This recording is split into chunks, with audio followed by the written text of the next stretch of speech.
sa kanya pong patutuo. Amen. Praise the Lord. Ang pinakamataas na pagpupuri, kalwalhatian, kadakilaan, karangalan, kapangyarihan ay tanging sa ating Diyos na buhay, ang ating pinakamamahal na Jesucristo. At nagpapaabot po ako ng dobling paggalang sa ating minamahal at igalang mala Pastor with this Sada Almeda. At sa pag-alala sa turut aral ng ating beloved Assistant Pastor Lina C. Almeda. Hallelujah, praise the Lord, glory to God. At ganun din po sa mga lahat po ng beloved Almeda children, magandang hapon po. At ganoon din po sa inyo mga minamahal na kapatid, magandang hapon po. Pasalamatan ko po yung ating pinakamamahal na Panginoong Jesus. Nung dumalo po kami sa Cavite City po na church anniversary and crusade din po, nung pag-uwi po namin ng gabi, kasi hindi na po yung aking panganay na anak Google Map. So, ang akala ko, okay lang din po na matandaan nila yung aming mga nadaanan. Pero, salamat sa malapay nun, dahil nakalabas na po kami sa kalsada na yun, biglang may tumawag po sa aking beloved anak na naliligaw na raw daw po kami. Purihin ang ating pinakamamahal na Panginoong Jesus. Hallelujah.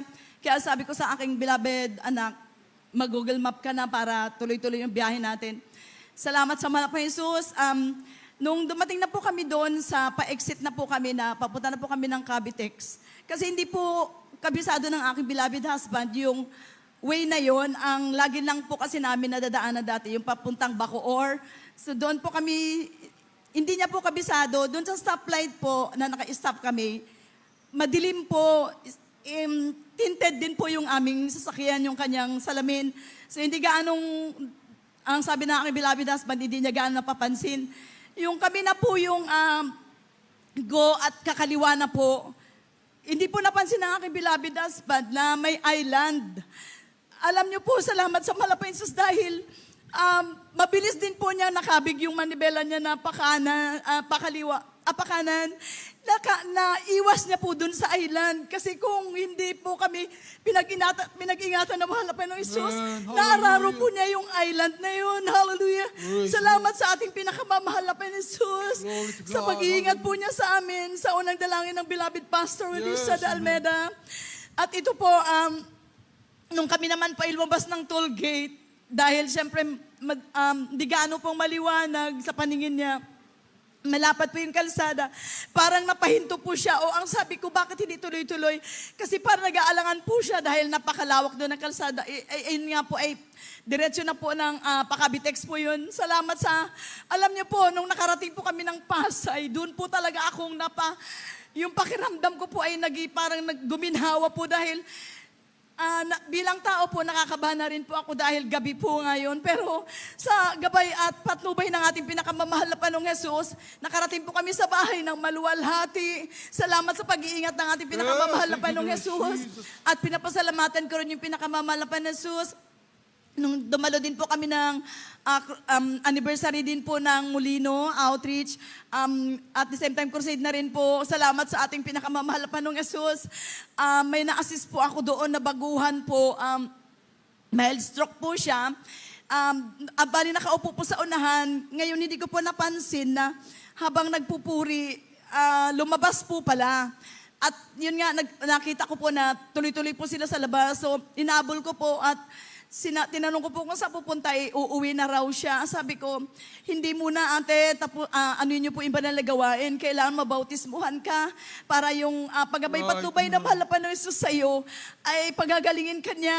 Yes, alam na pakabait na mahal na Panginoong Jesus. Sumama po, bumalik po kami at sinabi ko nga po dun sa sa beloved husband ng assigned preacher doon na magpabaptize. Yun po ay nabautismuhan siya.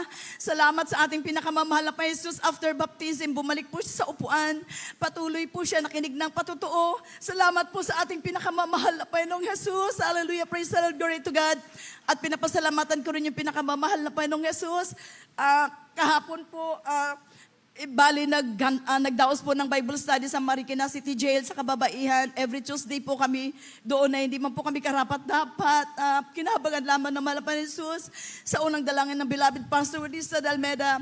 Nung testimony na po, meron po doong isa pong bali nakaposas pa po sila nang dumating.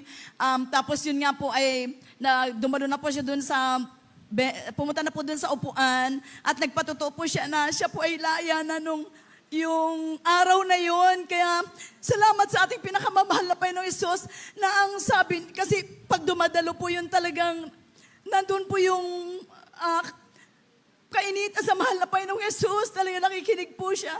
At tinanong ko nga po siya, ano yung ginawa mo? Ang sinabi niya sa akin na every morning, madaling araw, nagpi-personal devotion siya sa mahal na Panginoong Hesus. Dahil napakinggan niya yung mga patotoo na yung mga nakakulong po nga sa bilibid, yun yung mga ginagawa, mga nag-aayuno, na nakikipag-ugnay sa mahal na Panginoong Hesus. Hallelujah, praise the Lord, glory to God. Kahapon po, tumawag po siya sa akin. Hindi muna siya makasama ngayon and Friday. Pero sa Sunday, sabi niya sa akin, susundin ko po siya sa kanilang bahay dahil sasama po siya sa Amoranto Sports Center sa Sunday. Pinapasalamatan ko sa mahal na Panginoong Hesus. 2 years po yan siya na mahigit na nakakulong. Hallelujah. Pinalaya ng ating pinamamahal na Panginoong Hesus kahapon. Kaya alam niyo po, napakalaking tulong ng banal na gawain ng True Church of the Living God naroon sa mga kulungan. Kasi alam niyo po, kapag nagpupuri po doon, joyful solemn, talagang pagdating sa solemn, kahit joyful, tumutuloy po ang luha nila. Purihin ang ating pinakamamahal na Panginoong Hesus. At yun nga po, nung kami po ay pauwi na, at may pinatanggap naman po ang aming kasama na 2 prayer warrior doon sa isang pinatanggap po sa pinakamamahal na Panginoong Hesus. At alam niyo po, sa kagalakan po ng puso, tumuloy po kami ng isang government hospital.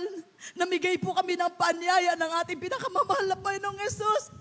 Hallelujah, praise the Lord, glory to God. Nandiyan po yung galak nila na nababasa nila yung paanyaya ng mahal na Panginoong Hesus. Naroon po ang may mga patotoo. Salamat po, pinakamamahal na Panginoong Hesus. Sa hindi man po kami karapat-dapat, kagalakan po ang makapagpahamahagi, makapag-share, makapagpatotoo sa mga taong wala pa sa mahal na Panginoong Hesus. Pinapasalamatan ko rin yung pinakamamahal na Panginoong Hesus sa biyayang pinagkaloob sa aking beloved daughter at sa kanyang beloved husband na nakapag-tour po sila sa Singapore. Salamat po sa biyaya na yan, pinakamamahal na Panginoong Hesus. Hallelujah, glory to God. At pinapasalamatan ko rin ang pinakamamahal na Panginoong Hesus sa patuloy na trabaho ng aking mga anak sa isang government hospital na nariyan po, namamahagi rin po sila ng paanyaya ng pinakamamahal na Panginoong Hesus. Purihin ang ating pinakamamahal na Panginoong Hesus dahil sa ngayon po, binabawal po kami dahil yung permit nga po, may binigay po akong permit pero hindi po na-approve yun. Ang gusto nila, gagawa ng another letter at sa OPD na lamang po mamimigay ng paanyaya. Purihin ang ating pinakamamahal na Panginoong Hesus. At pinapasalamatan ko rin yung pinakamamahal na Panginoong Hesus. Bago po kami masave dito, marami din po akong karamdaman na riyan yung komplikasyon na sa puso dahil sa bronchial asthma, kainom na maraming gamot. Pero ang bahal na Panginoong Hesus, walang nag-share sa amin ng aking beloved husband. Natagpuan niyo po ang banal na gawain ng mahal na Panginoong Hesus through TV program. Salamat po sa beloved pastor dahil pinapangaral po yung pagbibigay. Dahil kung hindi po yun na pangaral ng katotohanan na yan sa pagbibigay, hindi po matunghayan namin ang banal na gawain ng mahal ng Panginoong Hesus. Hallelujah. At nung sinabi ng akin, nung araw na yon, nakaredy na yon, April 1997, nakaredy na rin po yung mga bag ko sa sala namin. Dahil babalik nga po ako ng hospital kahit oxygen man lang. Pero nung hapon na yun nga na, tunghayan ng aking beloved husband ang gawain ng mahal na Panginoong Hesus sa TV program na may nagpatotoong may cancer. 3 buwan na lang yung taning na buhay niya sa ospital. Pinagaling na mahal na Panginoong Hesus na walang gamot. Kaya yun po yung aking napanood nung habang siya nagpapatotoo. At nung sinabi ng beloved pastor, bago yun sumunod ako ng prayer, habang pinapanood ko po yung nagpatotoo na yun, para akong binuhusan ng malamig na tubig. Yung pala po ay presensya ng ating pinakamamahal na Panginoong Hesus. At yun po yung sinabi ng ating beloved pastor, sino may karamdaman at problema, itaas yung kanang kamay sa TV screen at sumunod sa prayer. Yung pong ginawa ko, purihin ang mahal na Panginoong Jesus. Nagkaroon po ako ng kaginawa, hindi po kami tumuloy ng aking beloved husband sa hospital. Kinaumagahan Wednesday, pumunta po kami ng Amoranto. Ayun po kaming dalawa sabay na bautismuhan sa tubig sa pangalan ng mahal na Panginoong Praise the Lord. Jesus. Hallelujah, hallelujah. At pag-uwi ko po ng bahay, wala akong nagturo sa akin. Lahat ng gamot ko sa ref, tinapon ko po yun. Maging yung bunsong anak ko na 9 months na inuman niya dahil sa primary complex, tuberculosis sa baby. Tinapon ko lahat yun. Hallelujah, Nagtiwala, naniwala sa hallelujah. kapangyarihan ng pinakamamahal na Panginoong Jesus. Glory to God. Sa patuloy po namin pagdalo, lahat ng karamdaman namin, pinagaling na mahal na Praise Jesus the na Lord. walang Thank you, gamot. Holy Spirit. Hallelujah, praise the Lord, glory to God.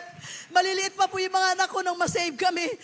Ako lang po may dala niyan kasi ang beloved husband ko, nagkikita na lang po kami sa Cuneta Sudom dahil sa LRT po siya nagtatrabaho noon.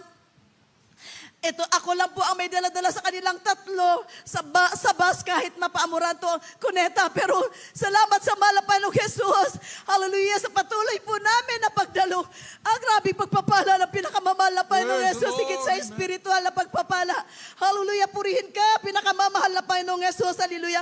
Pasalamatan ko rin yung pinakamamahal na Panginoong Jesus. Nung last Wednesday po, pag Wednesday po kasi coding po kami, so ang aking beloved husband talagang nag-stay pa po kami sa parking. So, umalis po kami ng 7:30 kasi ang sabi nga namin, tamang-tama pagdating namin doon sa may Petro na doon po yung mga enforcer. Pero alam nyo po, nabulaga po kami pagkaliwa lang po namin dyan sa stoplight sa SNR. Nariyan po pala sila. So, pinara po kami at pinlaslightan po. Binuksan na nga kami, beloved husband, yung window. Ang sabi niya, sir, pasensya na po. Galing po kami dyan sa panaligawain ng mahal na Panginoong Jesus. Saan? Sabi niya, sa Jesus Miracle Crusade International Ministry, the beloved Pastor Willis Shad Almeida.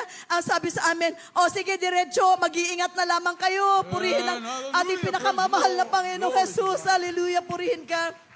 Mahal na Panginoon, sa lahat po ng mga blessings na ipinagkalmod mo sa amin. Hallelujah, glory to God. Hanggang dito na lang po ang lahat ng kapurihan. Papasalamat tanging sa ating Diyos na buhay. Hallelujah, praise the Lord, glory to God.